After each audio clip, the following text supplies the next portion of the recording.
동키TV입니다. 지난 시간에 이어서 오늘은 안중근이 이토를 살해하는 과정부터 이야기를 해보겠습니다. 안중근은 하얼빈역에서 이토를 살해한 직후 자신은 전쟁포로 범인이 일본의 재판이 아닌 국제재판을 받겠다고 주장하는데요. 일제의 자료에 따르면 안중근은 자기 손으로 돈을 벌어본 적이 없는 매우 게으른 자였으므로 형편이 곤란해질 때마다 남의 재물을 약탈해서 생활을 이어가는 무례한이었다는 충격적인 기록이 있는데, 이 때문에 도처의 한인들로부터 악명과 혐오의 대상이 된지라 한 지역에 오래 머물지 못하고 연해주 인근 지역을 떠돌다가 1908년 8월 말경 블라디보스톡에 있는 이치권의 집에서 식객으로 밥을 얻어먹으면서 살았다고 합니다. 그러던 중에 하얼빈역에 이토가 온다는 이야기를 듣고 거사를 결심하는데, 당시 이토를 시해한 뒤 러시아 조차지로 도주하면 재판권이 러시아에 있어 무죄를 받을 수 있다는 내용의 글귀가 있는 것으로 봐서 러시아에서 재판을 받으면 무죄를 받으려는 그런 생각이었던 것 같습니다.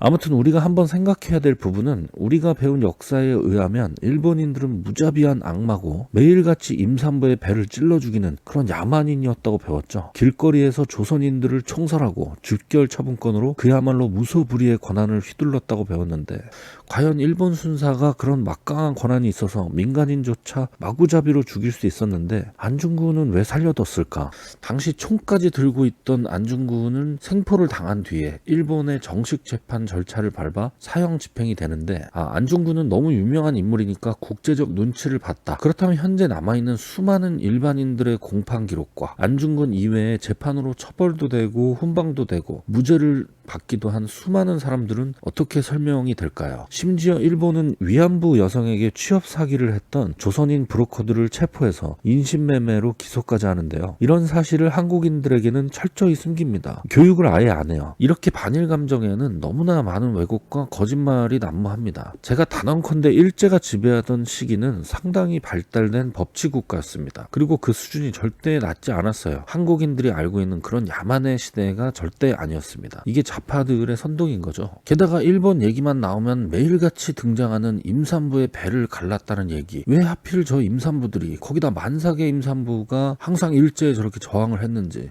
잘 모르겠어요. 의문투성입니다. 아무튼 안중근이 이토를 암살한 이유는, 안중근의 공판 기록을 보면 조금 예측이 가능한데, 공판 기록은 제 영상 댓글에 링크로 올려놓겠습니다. 참고로 재판 기록을 한국 사이트에서는 찾기가 어려워서 구글에서 가져왔는데, 워낙 내용이 길어서 전부 보여드릴 수는 없지만 전체적인 내용은 이렇습니다. 안중근은 을사조약 등 일본이 조선을 보호하는 데에는 매우 긍정적인 태도를 보여요. 그리고 러일 전쟁 당시에도 일본을 지지할 정도로 친일적인 행적을 많이 보였다 다는 것. 실제로 안중근은 러일 전쟁 직후에 하늘에서 한 마무리를 짓기 위해 동해에 떠있는 조그만 섬나라 일본으로 하여금 그 같은 강대국 러시아를 만주 대륙에서 한 주먹에 때려 눕히게 하였으니 누가 이런 일이 있을 줄 상상이나 했겠는가. 통쾌하다, 장하다. 수백 년 동안 악을 자행해 오던 백인종의 선봉대를 북소리 한 번에 크게 부수었으니 가히 천고의 희귀한 일이요 만국이 기념할 자치이다. 이런 말을 남기기도 했습니다. 그렇다면 안중근은 왜 이토를 죽였을까? 대체적으로 공판 기록을 보면 안중근은 신문이나 풍문을 듣고 이토를 오해한 것으로 보이는데, 당시 재판 중인 판사가 신문은 영리 목적으로 인해서 정확하지 않다. 더욱이 조선의 신문은 아직 그 수준이 유치해서 믿을만하지 못하다라고 하자 조선인은 신문을 매우 믿으며 그것은 일본이 가르친 탓이라면서 일본의 책임을 떠넘기는 그런 말을 하기도 합니다.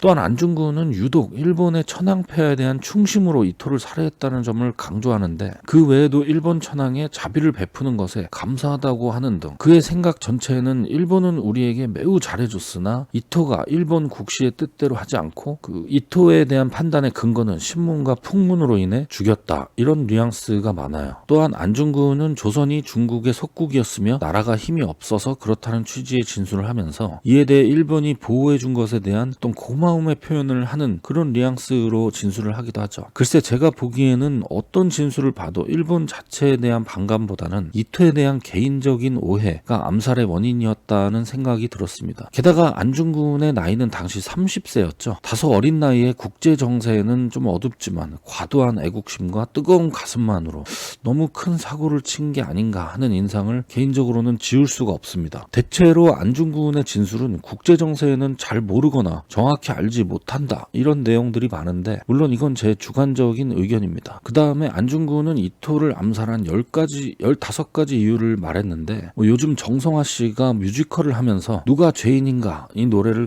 끝없이 반복하면서 대중의 사랑을 받고 있기도 하죠. 안중근이 이토를 암살한 15가지 이유를 좀 살펴보면 1번부터 4번까지는 이토와는 전혀 상관이 없는 내용이에요. 그 다음에 5번에 보면 제1은행권 사용을 강요한 죄, 역시 이토와는 무관하죠. 제1은행권 발행은 이토가 취임하기 전인 1902년의 일이죠. 또 6번의 철도, 광산, 산림, 천택을 강제로 빼앗은 죄도 안중근이 잘못 알고 있는 거죠. 아간 파천 이후로 고종이 개발권을 러시아나 미국의 헐값이나 무상으로 넘긴 게 대부분. 이거 일본이 100% 이거를 강제로 빼앗았다. 이런 건 좀 어불성설이에요. 그 다음에 7번의 고종 황제의 강제 퇴위는 잘못 알려진 사실이죠. 당시 일본은 고종에게 헤이그 밀사 사건으로 인해 협약을 위반한 책임을 묻습니다. 1907년 7월 12일자 내전제 141호를 보면 11가지 조치사항 중에서 황제 양의안은 데라우치 대신만 찬성하고 있을 뿐 대다수 대신들에 의해서 부결되었음을 알 수가 있죠. 그 다음에 8번째로 군대를 해산시킨 죄. 1906년 3월 13일 시정 개선에 관한 협의회 제1회 회의록을 보면 군대 해산은 징병제를 원했던 고종의 뜻이고, 이는 군대 해산 당시 발표한 순종의 칙어를 보면 나오죠. 나라에 돈 쓸 곳은 많은데 방위 능력 없는 용병 부대에 쓸 돈이 아깝다. 머지않은 장래에 징병제를 실시할 텐데 일시적으로 군대를 해산하고 사관 양성을 비롯해 군제에 쇄신을 하려고 하니 그동안 수고했고 이를 치하하는 뜻에서 성과금을 지급하겠다. 각자 집으로 돌아가 취업하고 생업에 힘써라. 이런 내용이 있죠. 그 다음에 9번째, 을사오조약을 무력으로 강요했다. 을사조약은 을사오적이 아닌 고종의 지시로 체결됩니다. 이 부분은 따로 다뤄야 될 내용이 너무 많아서 생략하기로 할게요. 이처럼 안중근이 이토를 살해한 15가지의 죄는 이토와는 아무런 관련이 없거나 안중근의 착각인 경우가 대부분이죠. 또 다른 안중근의 생각을 알아볼 수 있는 자료는 안중근이 옥중에서 썼던 동양평화론이죠. 사실상 동양평화론을 보면 이토와 안중근은 같은 꿈을 꾸고 있었던 것 같습니다. 한중일이 힘을 합쳐서 서양을 무찌르자. 여기서 이토의 생각은 일본군이 주축이 돼야 된다는 입장이었고, 안중근은 역시 이에 동의하지만 조선도 조선만의 독립적 군대로 고종 황제의 명령을 받아서 한일 황제는 동등한 위치여야 한다. 이런 취지인데, 그러나 안중근의 생각은 현실적으로 좀 불가능했다고 봐야겠죠. 당시 조선에는 그럴 만한 신식 군대도 없었고 그런 명령 체계도 사실상 없었죠. 희망만으로 군대를 조직하기는 어렵겠죠. 그냥 젊은 안중근의 꿈이 아니었나, 저는 이렇게 생각이 됩니다.